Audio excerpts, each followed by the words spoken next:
Hello, everybody. Welcome back. Welcome to whichever end you find yourself on to Nain Shorts. And look, I'm wearing shorts.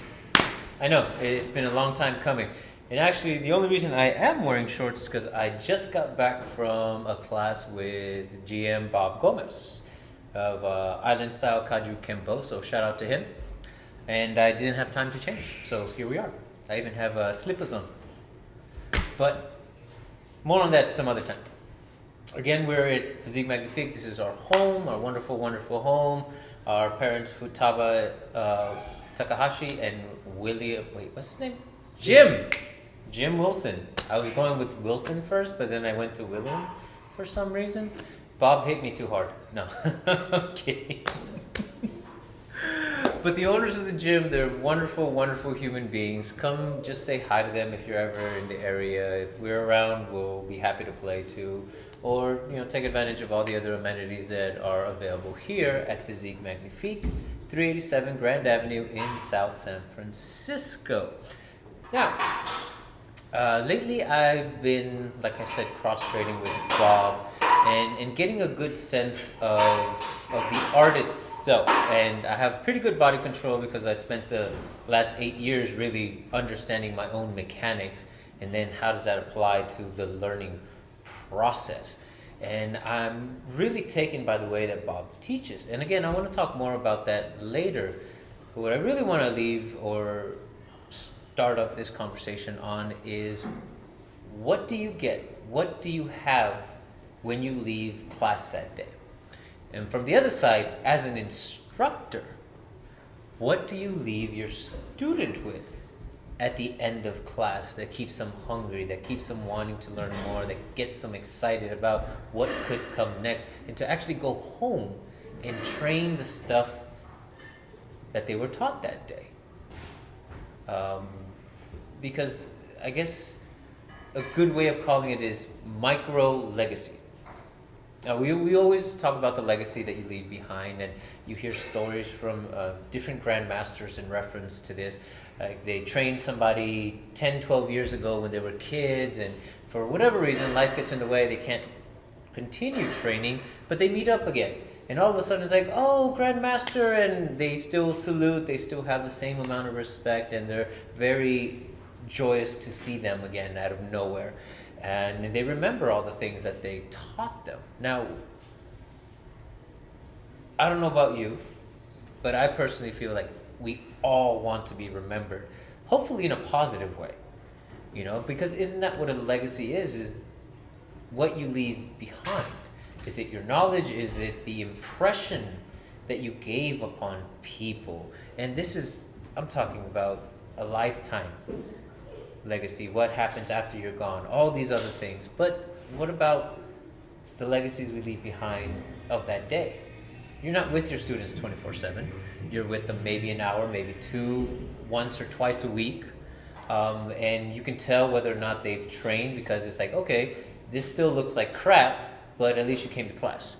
Versus somebody who does train on a regular basis and you're like, okay, you're really improving.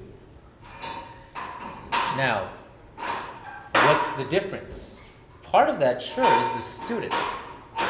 Part of it is the person that is dedicated to what they're doing, who has a good mindset and a hard work ethic to go home and do all the things that they're meant to do at home. So when they come back to the next class, they're already caught up, they're ready to go, they have what they have under them, and they get the new lesson to attach to everything that they've been working on thus far.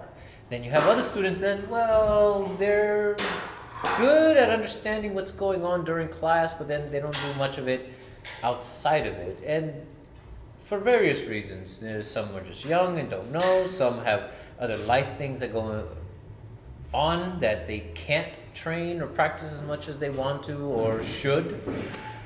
So there's various reasons, and we've talked about that before on previous episodes. But now, as the instructor, how much of that is your responsibility? Sure, some of it is them, but what about you? Did you get that person excited to be like, oh my God, this is so cool, look what I can do now? But I need to practice it so I can do it better?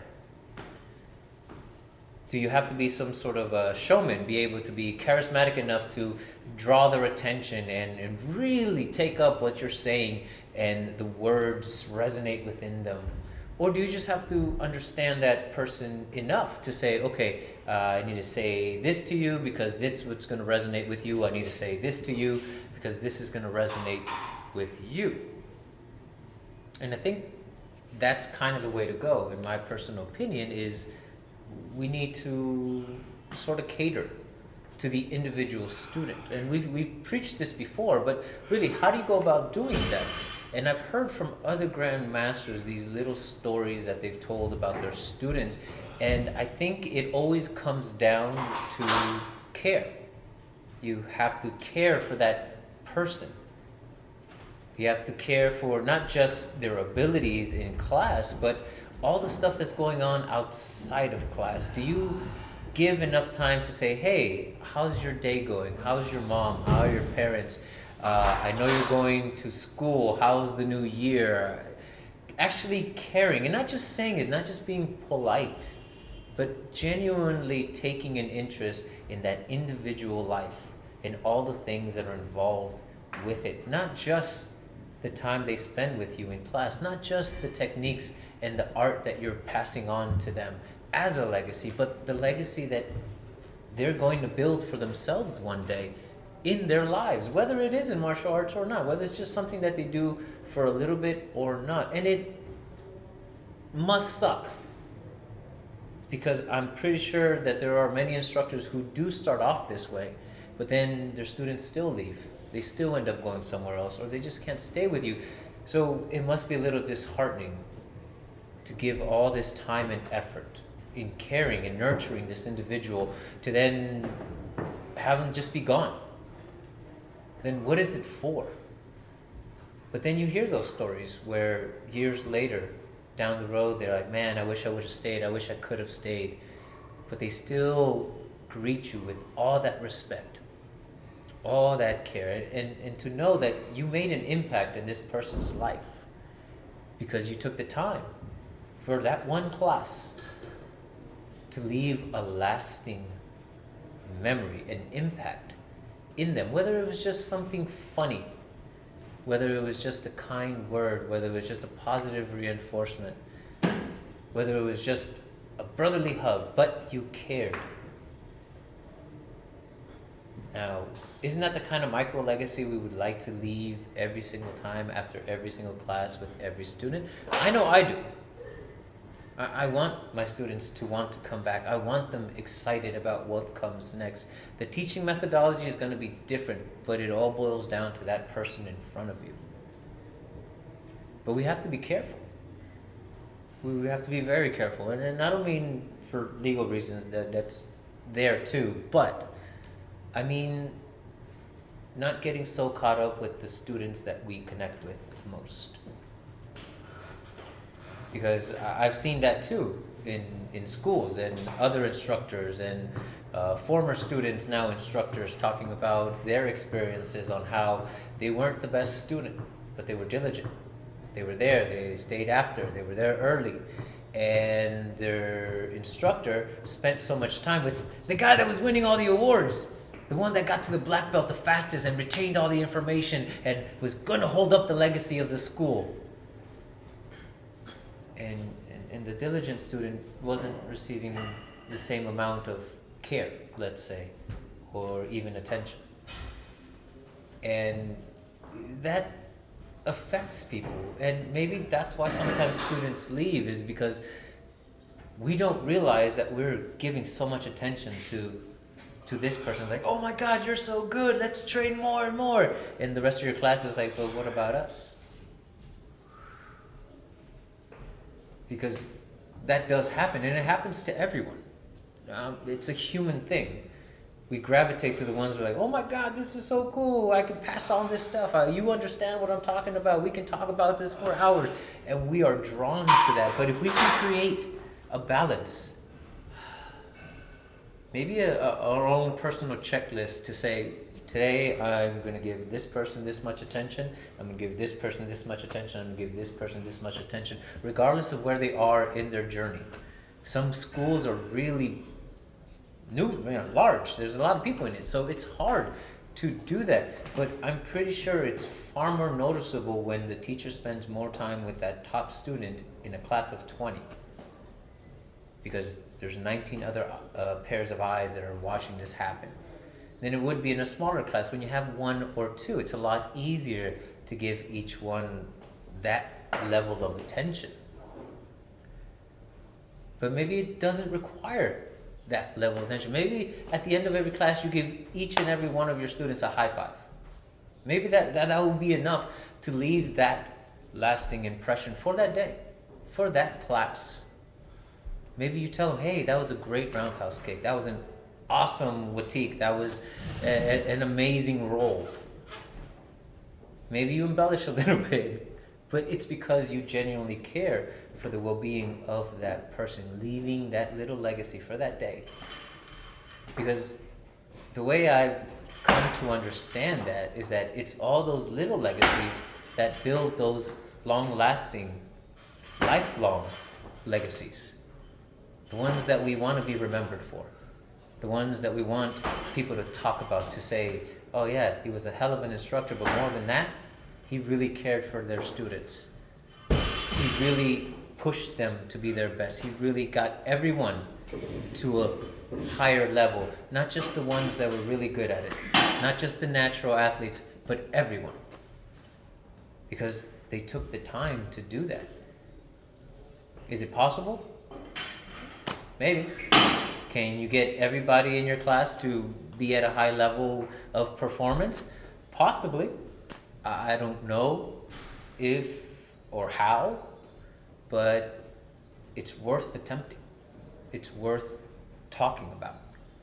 What are the things that we leave behind on a daily basis when the students walk out the door? Did we notice that they weren't as focused because something was going on in their lives, maybe? Did we notice that there's something had changed in them? And maybe they were a little bit more excited. Maybe they were a little bit less excited. All these things ultimately matter because they matter to the person, to the individual. And at the end of the day, that's what we're trying to cultivate. We're not cultivating a school. Schools are made up of a bunch of individuals, so shouldn't we then better cultivate the individuals?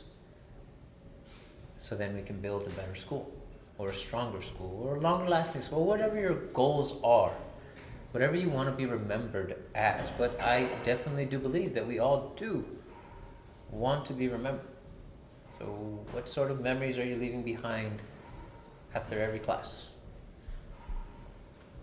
Something to consider, something to ponder about. But yeah, thank you for joining me on this Nain short. It was a lot of fun. Please enjoy the legs.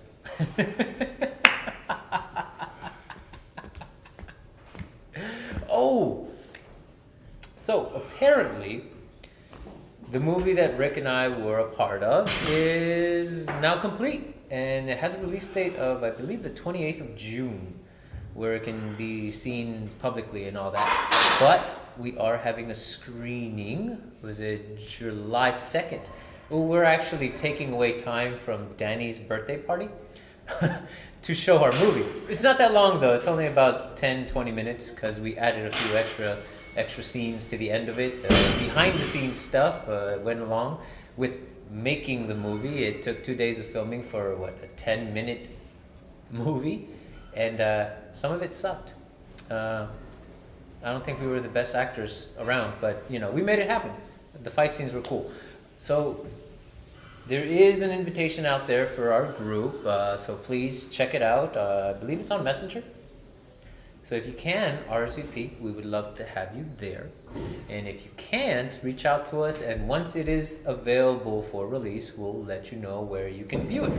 Because it was really cool, and we had a lot of fun making it. It's a totally different experience, and it was hard because we can never repeat anything that we do in our fight stuff. It's off the cuff, so having to do something repetitiously was very, very difficult for us to get around. So it was it was interesting, to say the least. So definitely look out for that. It's called The Good Fight. Oh, A Good Fight, not The Good Fight.